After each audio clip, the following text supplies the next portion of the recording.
रूस ने यूक्रेन पर किया हमला, तेज हुई जंग। रूस का बयान, यूक्रेन के फौजियों ने कई जगह डाले हथियार। यूक्रेन ने दुश्मन के 50 अफराद को मार गिराने का किया दावा। यूक्रेन के भी 40 से ज्यादा फौजी और 10 शहरी हलाक। यूक्रेन के सदर ने कहा, मुल्क के दिफा के लिए लड़ने वालों को दिए जाएंगे असला।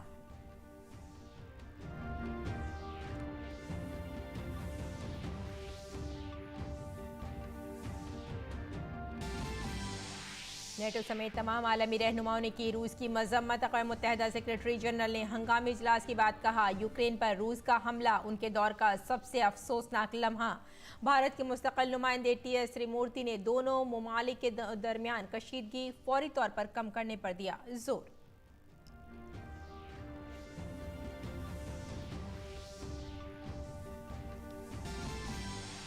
रूस के यूक्रेन पर हमले के ऐलान के बाद भारतीय स्टॉक मार्केट में जबरदस्त गिरावट। सेंसेक्स और निफ्टी में जबरदस्त कमी। दुनिया भर के बाजार में आई गिरावट।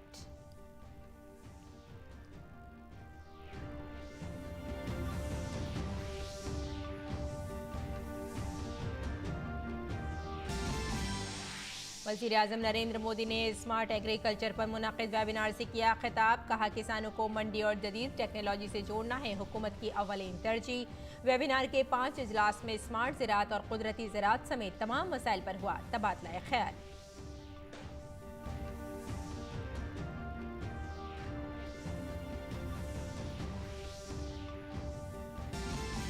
तमाम पार्टियों के स्टार कैंपेनर उत्तर प्रदेश में अगले 3 मरहलों की इंतखाबी मुहिम में मसरूफ। वज़ीर-ए-आज़म नरेंद्र मोदी का आज अमेठी और प्रयागराज में जलसा-ए-आम से खिताब। बीजेपी के सीनियर लीडर अमित शाह, राजनाथ सिंह और योगी आदित्यनाथ भी जमा हुए, जबकि कांग्रेस लीडर प्रियंका गांधी और AAP लीडर भी रियासत में चला रहे हैं इंतखाबी मुहिम।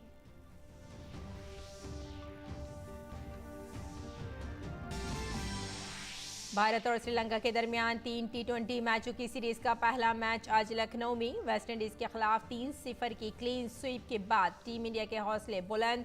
ऑलराउंडर दीपक चाहर और सूर्य कुमार यादव चोट की वजह से सीरीज से बाहर।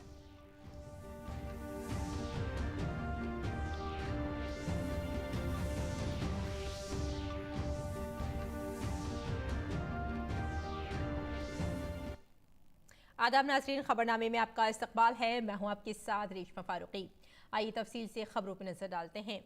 रूस ने यूक्रेन के खिलाफ हमला कर दिया है। रूसी सदर व्लादिमीर पुतिन की जानिब से मशरक़ी यूक्रेन पर हमले के हुक्म के बाद यूक्रेन के कई शहरों में धमाके होने की इत्तलात हैं। खबर रसा इदारे रॉयटर्स के मुताबिक यूक्रेन की फौज ने बताया कि लोहानसिंग के इलाके में रूस के 5 तैयारे और एक रूसी हेलीकॉप्टर मार गिराया गया है। इससे कबल अपने हुक्म में पुतिन ने कहा था कि यूक्रेन के फौजी हथियार डाल दें और घर चले जाएं।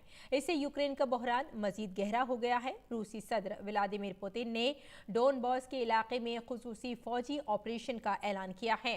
रूसी सदर पुतिन ने कहा कि यूक्रेन में खुसूसी फौजी ऑपरेशन के हमारे मंसूबों में वहां की सरजमी पर कब्जा शामिल नहीं है। साथ ही पुतिन ने कहा कि जो भी रूस के साथ मुदाखलत की कोशिश करेगा उसे मालूम होना चाहिए कि रूस का रद्द-ए-अमल फौरी होगा। पुतिन ने मुदाखलत करने वालों को ऐसे नताइज की धमकी दी जो तारीख में पहले कभी नहीं देखे गए थे। अमेरिकी सदर जो बाइडन ने एक बयान जारी करके रूस को जंग का जिम्मेदार ठहराते हुए कहा कि इस जंग से होने वाली हलाकतों और तबाही का जिम्मेदार सिर्फ रूस होगा।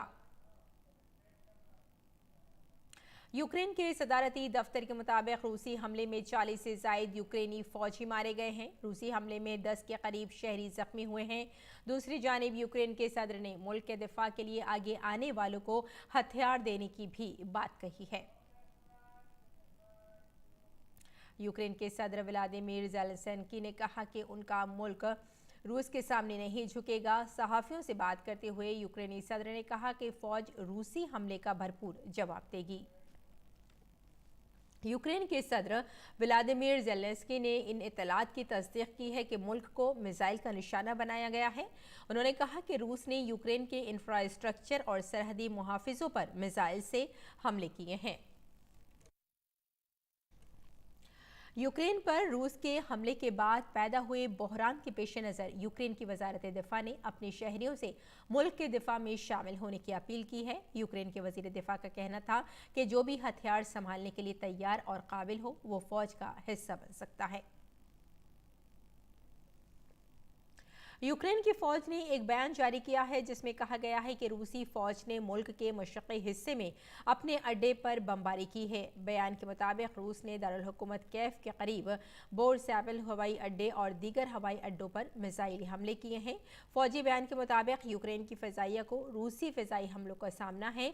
फौज ने इस बात की तरदीद की कि रूसी पैराट्रूप्स मुल्क के जुनूबी बंदरगाही शहर ओडिशा में उतरी है और कई रिपोर्ट्स में यह भी कहा गया है कि बेलारूसी फौजी रूसी हमले में शामिल हो गए हैं। इन रिपोर्टों में यूक्रेन के आला हुक्काम का हवाला भी दिया गया है। यूक्रेन की पार्लियामान ने मुल्क में मार्शल लगाने को मंजूरी दे दी है। इससे पहले रूस के फौजी हमले के शुरू करने पर यूक्रेन के सदर व्लादिमीर पुतिन ने मुल्क में मार्शल लॉ का ऐलान किया और शहरियों से नहीं डरने की गुजारिश की।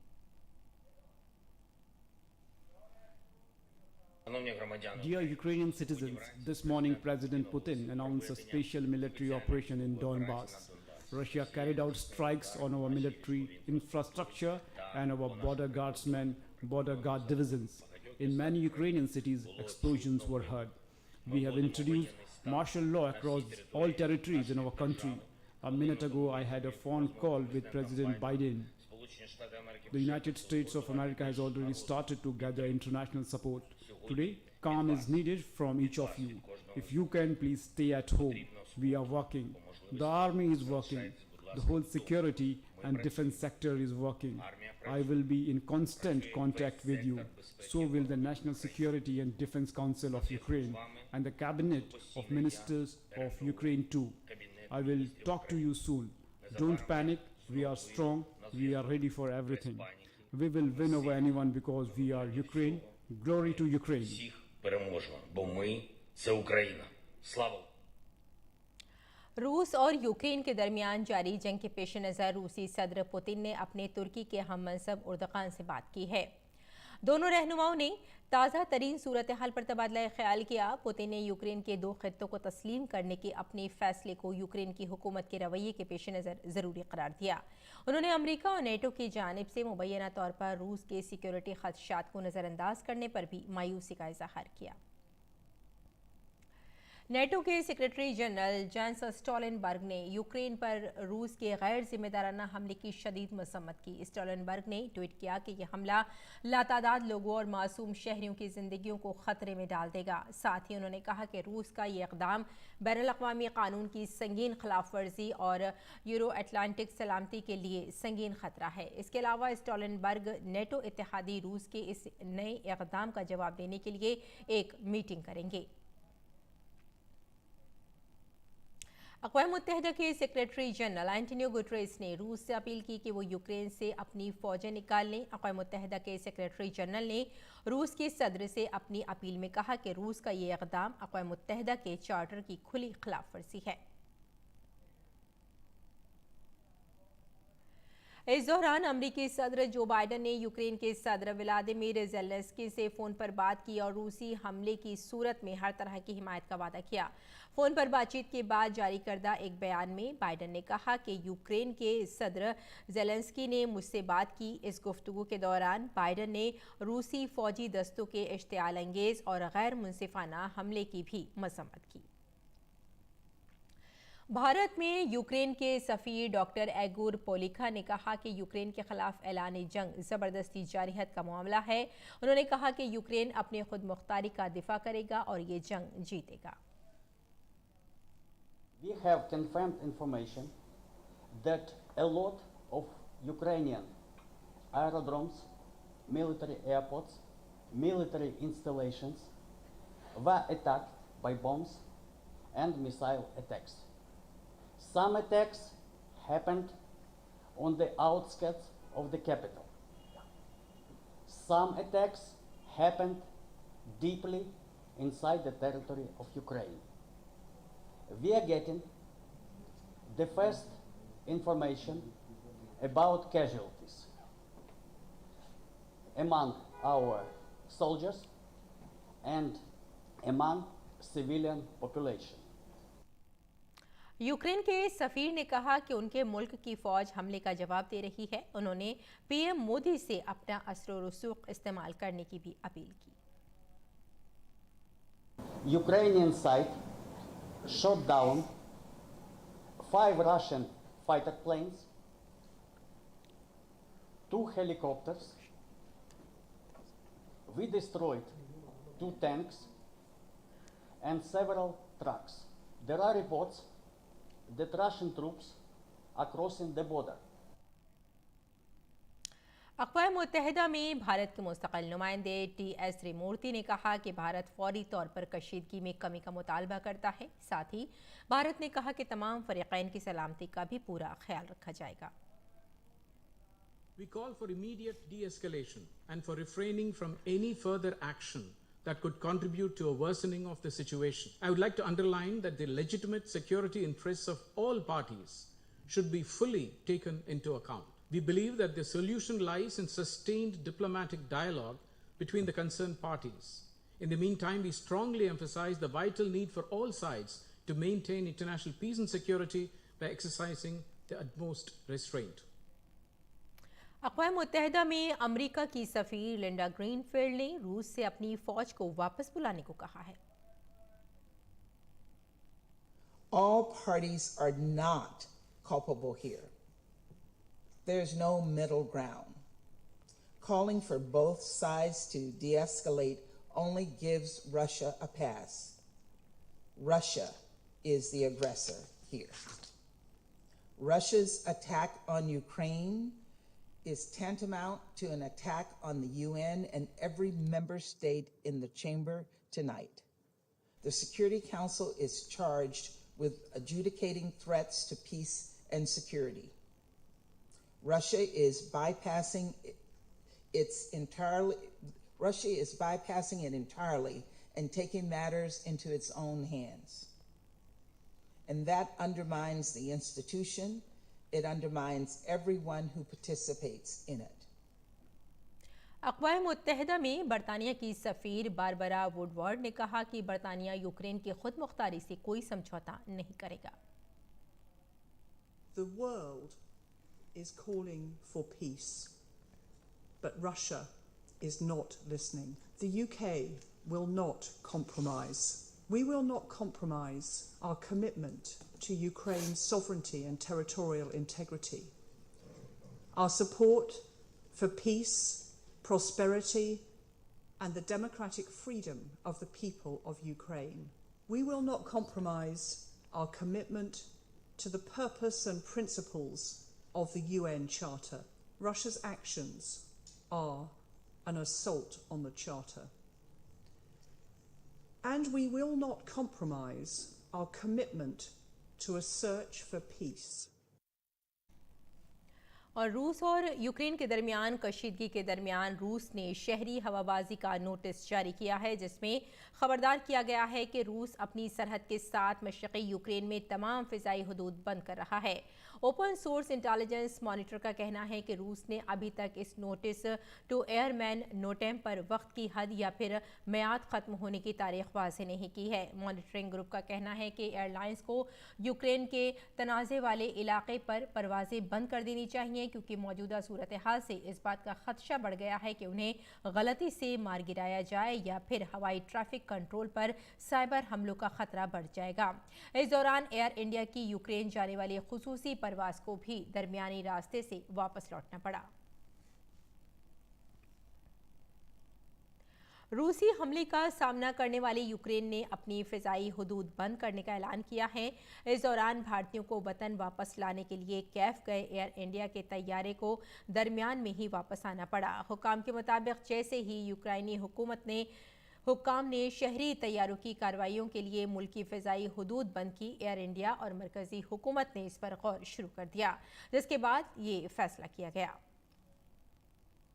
इस दौरान आज सुबह कैफ से यूक्रेन इंटरनेशनल एयरलाइंस की एक खुसूसी परवाज़ 182 भारतीय शहरियों को लेकर दिल्ली के इंदिरा गांधी बैनुल अक़वामी हवाई अड्डे पर पहुंची। इस तैयारे में ज़्यादातर तलबा सवार थे। कई हफ्तों की कशीदगी के बाद रूस ने आज यूक्रेन के खिलाफ फौजी ऑपरेशन का ऐलान किया है, जिसके बाद यूक्रेनी हुक्काम ने फ़िज़ाइया के अहलकारों को नोटिस जारी किया, जिसमें कहा गया है कि शहरी हवाबाजी को मुमकिन खतरे के पेश नज़र यूक्रेन के अंदर शहरी तैयारों की परवाज़ें महदूद कर दी गई हैं। यूक्रेन में भारतीय सिफारत खाने ने वहां रहने वाले भारतीयों के लिए एक एडवाइजरी जारी की है। इसमें कहा गया है कि यूक्रेन की फ़िज़ाई हुदूद पर पाबंदियों के बाइस खुसूसी परवाज़ें मनसूख कर दी गई हैं। यूक्रेन से भारतीय शहरियों को निकालने के लिए मुतबादिल इंतजामात किए जा रहे हैं। जैसे ही उनको हतमी शक्ल दी जाएगी, सिफारत खाना इसके बारे में मुत्तला करेगा। भारतीय कम्युनिटी के लोगों से कहा गया है कि वो पासपोर्ट समेत दीगर अहम दस्तावेजात हमेशा साथ रखें। यूक्रेन में भारतीय सिफारत खाने ने वहां रहने वाले भारतीय शहरियों के लिए एक एडवाइजरी जारी की है। इसमें कहा गया है कि यूक्रेन में गैर यकीनी की सूरत हाल है। भारतीय शहरी जहां भी हों, उन्हें अपने रिहाइश गाहों में रहना चाहिए। कैफ की तरफ से सफ़र करने वाले लोगों को अपने शहरों को वापस जाने का मशवरा दिया गया है। यूक्रेन की मौजूदा सूरत हाल के पेश नज़र वज़ारत ख़ारजा की जानिब से मालूमात और मदद के लिए एक कंट्रोल रूम भी कायम किया गया है और इसमें टोल फ्री नंबर है 1800118797 और फ़ोन नंबर्स हैं 911123012113। ये रूस और यूक्रेन के बहरान के लिए नंबर है और फैक्स नंबर भी हम आपको बता देते हैं 911123088124 और ईमेल आईडी भी अब आपको बता देते हैं situationroom@mea.gov.in। और अब कुछ और ख़बरों की जानिब रुख कर लेते हैं। उत्तर प्रदेश में 5वें मरहले के तहत रियासत के 12 अजला की 61 असम्बली सीटों पर 27 फरवरी को वोट डाले जाएंगे। रियासत में कल चौथे मरहले में 9 अजला की 59 सीटों पर तकरीबन 60% वोट डाले गए। पीलीभीत, लखीमपुर खीरी, सीतापुर, हरदोई, उन्नाव, लखनऊ, रायबरेली, बंदा और फतेहपुर अजला की 59 सीटों से 624 उम्मीदवार मैदान में हैं। इस मरहले की तकमील के बाद रियासत के 45 अजला की 231 असम्बली सीटों के लिए पोलिंग हो चुकी है। उत्तर प्रदेश में 7 मरहलों में इंतखाबात हो रहे हैं और अब तक 4 मराहिल में इंतखाबात हो चुके हैं। बाकी 3 मरहलों के लिए पोलिंग 27 फरवरी, 3 मार्च और 7 मार्च को होनी है और वोटों की गिनती 10 मार्च को होगी।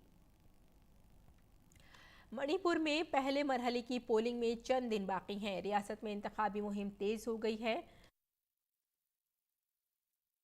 और मुख्तलिफ सियासी जमातों के सीनियर लीडरान और स्टार प्रचारक अपनी अपनी पार्टी के उम्मीदवारों के लिए वोटरों को राग़िब करने की कोशिश कर रहे हैं।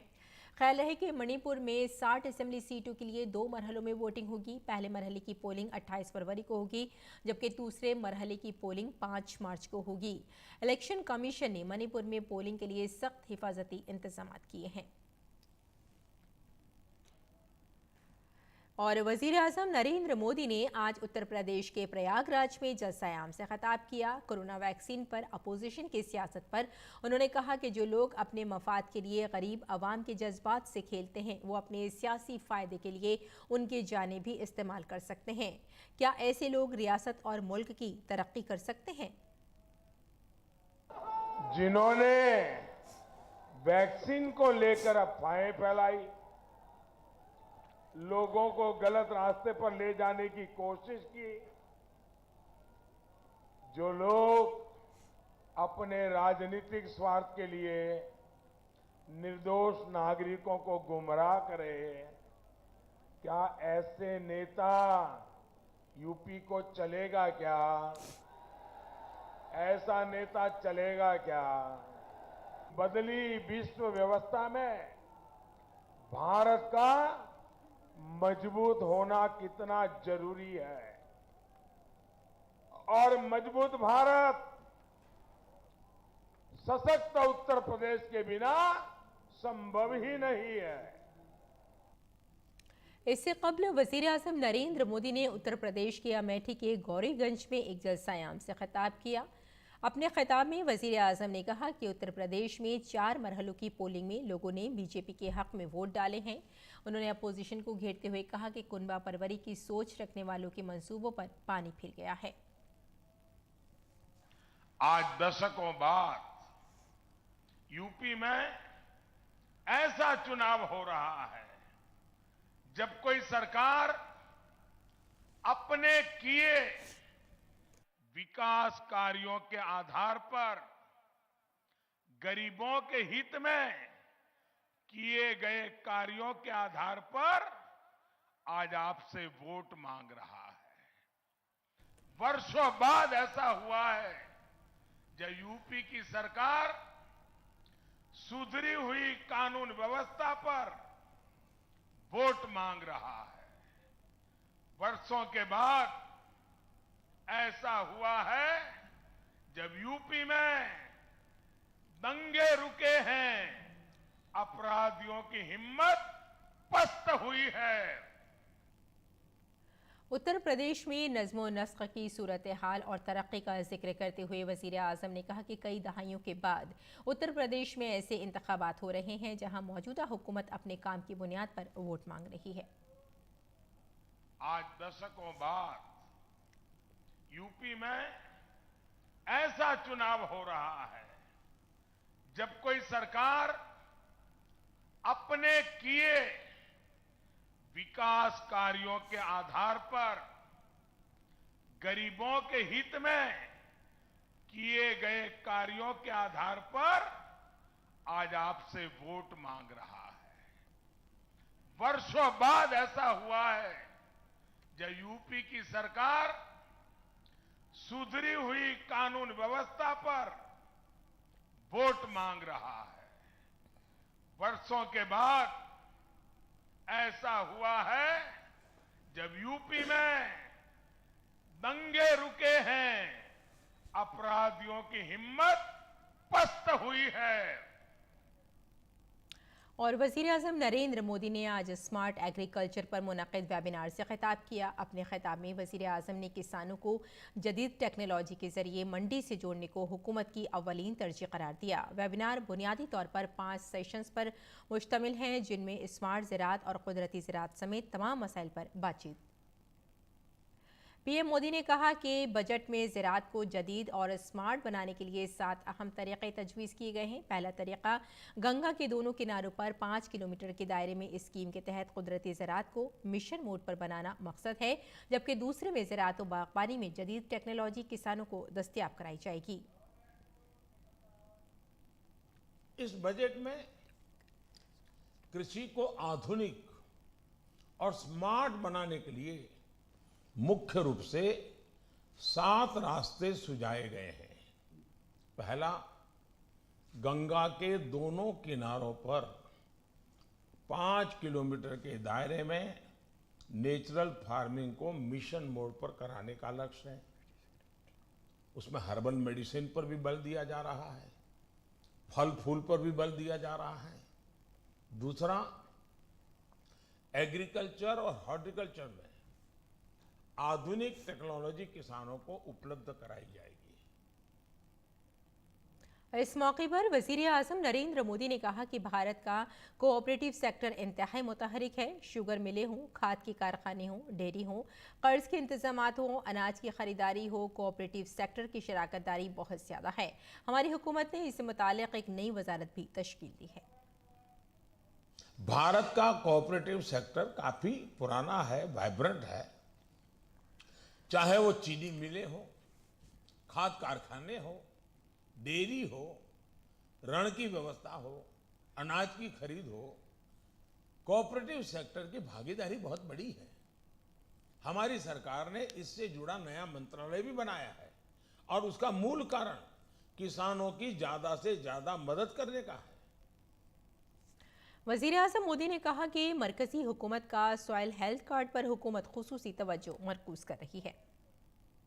वज़ीर आज़म ने कहा कि खुर्दनी तेल की पैदावार को 50% से ज़्यादा बढ़ाने का हदफ तय किया है और हुकूमत इस पर तेज़ी से अमल पैरा है। वज़ीर आज़म मोदी ने कहा कि हुकूमत किसानों को अनाज पैदा करने वालों के साथ तवानाई पैदा करने वाला भी बनाने के लिए पुरअज़्म है। और उत्तर प्रदेश के अयोध्या में रियासत के वज़ीर आला योगी आदित्यनाथ ने कहा कि अगर कोरोना में एसपी और बीएसपी की हुकूमत रहती तो ये पार्टियां गरीबों का टीका भी बेच देती। साथ ही उन्होंने कहा कि 2017 से पहले राशन एसपी वालों के पास जाता था और हाथी का पेट इतना बड़ा है कि पूरी रियासत का राशन उसमें जज्ब हो जाता। सपा की सरकार या बसपा की सरकार होती तो ये वैक्सीन बाजार में बिक जाती, किसी गरीब को नहीं मिलती।